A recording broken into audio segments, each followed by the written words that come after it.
ஒரு கதை சொல்லாம இறங்க மாட்டேன். அது தெரியல, என் பிள்ளைகளை பார்த்தோன்னே ஒரே ஒரு கதை மட்டும். என்ன, அதாவது ஒரு நாடு, அந்த நாட்டில் ஒரு வித்தியாசமான பழக்கம். யார் வேணாலும் அந்த நாட்டினுடைய அரசராக பணியேற்கலாம். ஆனா என்னன்னா 5 வருஷம் தான் இருக்கலாம். 5 வருஷத்துக்கு அப்புறம் அந்த ஆற்றை ஒட்டி ஒரு ஆறு இருக்கும், அந்த நாட்டை ஒட்டி.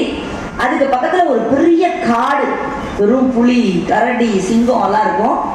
5 வருஷம் அந்த நாட்டினுடைய அரசராக இருந்தவங்க 5வது ஆண்டு முடிஞ்சவொடனே அந்த நதியை கடந்து கொண்டு போய் அந்த காட்டுல விட்டுருவாங்க.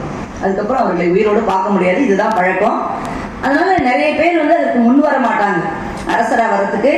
ஒரு தடவை அது மாதிரி 1-2 தடவை வந்தவங்களும் அதுக்கப்புறம் அந்த அரசர்கள் அந்த காட்டுல விட்டவங்க காண போயிட்டாங்க. ஒரு இளைஞன், நம்ம நித்திலட்சுமி வயசுதான் இருக்கும், அவன் சொல்றான், நான் இந்த அரசராகிட்டெல்லாம் சொல்றாங்க, எப்பா அவனுக்கு ஏன்பா சின்ன வயசா இருக்க, நீ எதுக்கு அங்க போய் செத்து போகணுன்னு. இல்லை பரவாயில்லன்னு சொல்லிட்டு அவன் அரசனாக 5 ஆண்டுகளும் இருந்து விடுகிறான். 5 வருஷம் முடிஞ்சோன்னு சோகமா அவனை அந்த போட்ல கூட்டு போறாங்க. நதியை கடந்து கொண்டு போய் அங்க விடுறாங்க. விட்டு பார்த்தா ஆச்சரியமா இருக்கு. மாட மாளிகைகளும் கூட கோபுரங்களுமா அந்த காடு இருக்கு. அவன் அங்க போய் இறங்கினோன்னு எப்படி நம்ம நித்திலட்சுமி அவங்கெல்லாம் அழகா அந்த கேண்டில்ல கலர் கலரா பேப்பர் ஒட்டி மேல ஒரு கப்பு வச்சு அந்த கப்புக்கு ஒரு கலர் ஒட்டி, அருமை அருமை அருமையோ அருமை. அந்த மாதிரி அந்த அரசன் 5 வருஷம் முடிஞ்சதை இறங்கும் பொழுது அந்த காடையே காணும். எல்லாரும் பரிவாரங்களோட அவனை கூட்டிட்டு போறாங்க. அப்ப அவன் சொல்றான், இந்த 5 ஆண்டுகளில் நான் முதல்ல ஒரு படையை அனுப்பி இந்த காடுகளை எல்லாம் சுத்தம் செஞ்சேன். அதுக்கப்புறம் அதுல நல்ல விளைநிலமாக்கி மரங்களை எல்லாம் பயிர் வச்சேன்.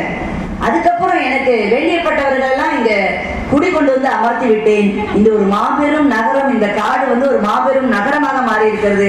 இந்த நாட்டினுடைய அரசன் உலகம். அதே மாதிரிதான் வாழ்க்கையும். உங்களுக்கு எல்லாமே ரொம்ப, நாம் எல்லோரும் ஒடுக்கப்பட்டவர்கள், அடித்தட்டு மக்கள், யாருமே பெரிய பணக்காரர்கள் கிடையாது. ஆனா என்னுடைய தந்தையார் ஒரு ஆசிரியர். எம்எஸ்சி படிக்கிற வரைக்கும் நான் பஸ்ல ஏறுறதே கிடையாது. எங்க ஊர்ல வெறும் 25 பைசா தான் பஸ்ஸுக்கு. அப்போ அந்த பஸ்ல ஏறி போக மாட்டோம். தரங்கம்பாடிங்கிற எல்லாம் கேள்விப்படுறீங்களா? சீகன் பால் வந்து சேர்ந்த ஊர். முதலாக இந்தியாவிலேயே புத்தகம், அதாவது பைபிளை பிரிண்ட் பண்ண ஊர் அதுதான். அங்கிருந்து 2.5 கிலோமீட்டர் காலேஜ்ல இருந்து போவோம். பஸ் ஏறி போக மாட்டாங்க. 25 பைசா எங்ககிட்ட இருக்காது. நாங்க எல்லாரும் அந்த ரயில்வே ட்ராக்ல நடந்து போயிட்டு திரும்ப அதிலே பாட்டு பாடிக்கிட்டே அந்த ரயில்வே ட்ராக்லயே அப்படியே திரும்ப நடந்து வருவோம். அதே மாதிரிதான் ஃபர்ஸ்ட் எக்ஸாம் கட்டுற, ஃபர்ஸ்ட் ஃபீஸ் கட்டணும்னா வீட்டுல